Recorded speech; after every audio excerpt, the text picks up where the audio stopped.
Welcome back to Sumo 101. Deep Dive from Tokyo, Day 6 of the Kyushu. Two stories stood out for very different reasons. Let's dive into what made today so interesting. Even though this was just a judo bout, the moment both Rikishi stepped onto the dohyo, a swelling roar from the crowd rose through the arena. Everyone felt it. This matchup is different. This matchup means something. At the tachiai, before crouching down, the two men looked straight into each other's eyes. Slowly, silently. Almost as if the whole arena stopped breathing. There was emotion, tension, and unspoken history between them. This was only their second meeting, and the last time they faced each other was back in March 2024. About neither of them, nor any sumo fan, will ever forget. Their first match came on day 14 of the 2024 spring tournament. Takerufuji needed one more win to become the first debut champion in 110 years. Asanoyama stopped him with a powerful yorikiri. But in that same fight, Takerufuji badly injured his right ankle and had to be taken away in a wheelchair. He returned the next day, one on one leg, and still captured the historic 110-year championship. But the injury was severe enough that he had to sit out the next tournament, and his ranking dropped as a result. Asanoyama also suffered major injuries. He fell all the way to the lower divisions, fought through pain, and slowly climbed his way back. Both men had the power to be at the top. Both were already proven champions in the top division before injuries set them back. So when their names were announced in judo on day 6, the entire arena understood the weight of this moment. They clashed, and although Asanoyama was driven to the edge, he stayed calm and counted with a quick tsuki otoshi for the win. There's even more good news.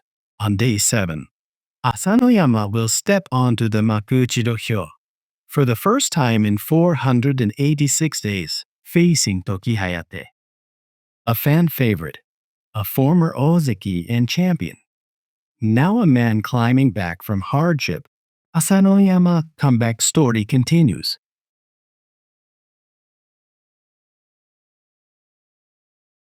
Next, let's talk about an unusual and very interesting moment that happened in Jonidan on day 6. Jonidan bouts normally don't receive much attention, but this one became a major talking point because of a rare reversal that happened after the winner had already been announced. The match was between Terutaka and Sato Matsunaga.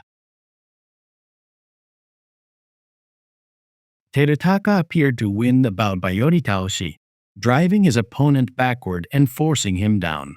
The referee pointed his fan toward Terukata. The announcement was made, and he even received the official victory call on the dohyo. But right at that moment, something unexpected happened. The head judge, Tatekawa Oyakata, suddenly raised his hand and called for a monoi, which is the judges' conference. He had received a signal from the video judge, Takekuma Oyakata, who spotted something the ringside judges had missed. After reviewing the footage, the judges discovered that Terutaka's right foot had stepped out of the ring first, meaning the correct result should be a win for Sato Matsunaga by Isamiyashi, a misstep. In sumo, once the winner's name is announced on the dohyo, the result is usually considered final. That's why this reversal was so surprising, especially in a lower division bout, where video reviews are used less frequently. Here's another fascinating point. Sumo was actually one of the first sports in Japan, and among the earliest in the world, to adopt video review for officiating. The system was introduced in 1969, more than 50 years ago, after two major misjudgments involving Yokozuna Taiho caused widespread controversy. From the very next tournament, video review officially became part of the judging system. So even though sumo is often viewed as a very traditional, It actually embraced advanced technology surprisingly early. That's day 6. Thanks for watching, and see you next time.